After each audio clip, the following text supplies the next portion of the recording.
One of the headaches potentially facing you as CEO of Liberty Properties is infrastructure in South Africa. I'm sure you remember electricity shortages and cuts on How that could I front, and forget? angry consumers beating down your door. Apparently on the horizon is a water crisis in South Africa. Have you paid much attention to the external environment and what we may be facing down the line? Well, we've had to. On the energy front, we made a decision just over 2 years ago at the time of the height of crisis that we were going to invest such that certainly our centres and offices, all places we did business, could provide an independent power supply as and when needed to just ensure that they were safe. On the waterfront, we've had water conservation programs throughout our business for some 3 to 4 years, and we continue to do that.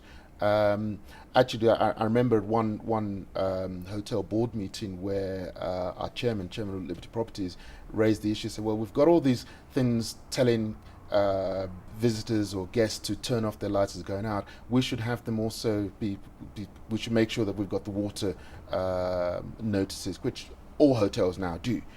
So we're very focused on energy efficiency, water efficiency.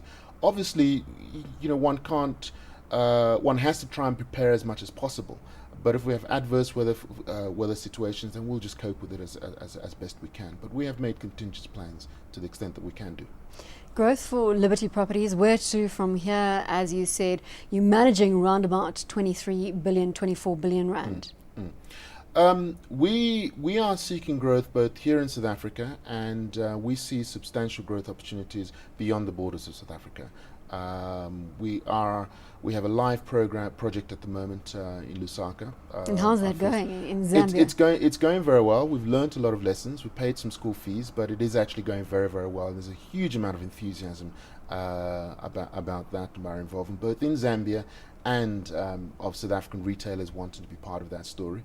We have a few. So it's a shopping centre. It's a mixed-use development, shopping centre, hotel, offices, and eventually we will add residential to that. So we're making optimal use of the land area available to make sure that we again maximise the use of infrastructure and put as little pressure on infrastructure as we can. Why your first expansion outside of South Africa into Zambia? Well, it's a combination of opportunity. A little bit of my career, the opportunity comes, you weigh it up, does it make sense, and then you go for it. We were very fortunate to work with a very enlightened fund in Zambia who saw the vision of creating not only an investment but also something would be of a lasting legacy for the people of Lusaka. And we're very, very pleased to work with them. That's become a model for other countries in which we're currently engaged in bringing some projects to life. So it's worked very well for us. It's worked very well for them. We hope to launch that project and make that project live in 2011.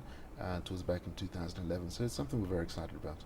Surveying the rest of the African continent, one would obviously ask the question, Nigeria. Is there potential for you to step foot in that territory from a Liberty perspective? Absolutely. With 180 plus million people, I think we'd be foolish if we didn't explore Nigeria.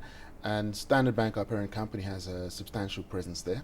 And Liberty itself is increasing its presence there. So yes, most definitely we will be doing some business there and in other parts of Africa too. Switching tack completely, I ask all CEOs that come through these walls about the balance that they manage to achieve in life. You've already mentioned your 2 daughters. Getting that balance between your family life and your business life, do you believe that you've got it? I think it's something that one never really has in perfect balance. It's a dynamic balance. So at times there's a need to put a lot of effort in just making sure that my children are happy, that my wife is happy, that I'm happy. But I think the jobs we do, and my wife also is an executive with a bank, and it's something we strive with. How we manage it is that our social life essentially revolves around our children. And we'll work like dogs all week, but at weekends we try very much to prioritize our children. We do little things. One of us always takes them to school, so there is that opportunity to just touch base with where they are, and they know, and we make sure they know that they are. That if we have had to make some hard choices, they're not going to play second fiddle. Having been educated in the United Kingdom, is that important for your children? I think at some stage, yes. It's something we think about.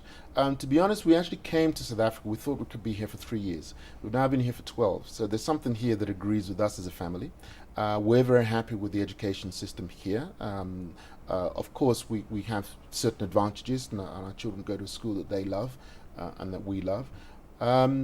At some point, we'll have to look at their university career, whether it'll be here in South Africa, whether it be overseas somewhere. We've not made a final decision yet, but given that both my wife and I were educated in England, that probably does weigh on our thoughts. But England's a very different place now, and I think one should also realise. I mean, I've got a degree from Wits, so it's. So there's also heavily weighted to education in South Africa as well. Absolutely, as that United absolutely. Kingdom I think component. a good education in South Africa prepares you to succeed anywhere. And Samuel Ogbu, from a business perspective, where to for you now? I've still got a job to do at Liberty Properties. I've still got some things that we set ourselves some targets 2 years ago. We've got about another year or so to go in the program we set ourselves, and I think over the next year we'll start considering what happens. Where's Liberty? What do I do next? I'm very much enjoying it. I'm still a novice in this property game. So as long as you're on a growth curve, it's all good. And absolutely, that's very important to me. To be growing, to be challenged, to be doing something significant. That's very important. Just going back to the beer industry, the television industry, financial services, the property game. Anything out of those four so far that really appeals to you more than the others, given the fact that you've still got a long time to go at Liberty I'm not sure there's one that appeals more than the other. Obviously, someone once told me, an executive said that when I was in SAB, that I should remember that beer is the entertainment industry. Need we say more?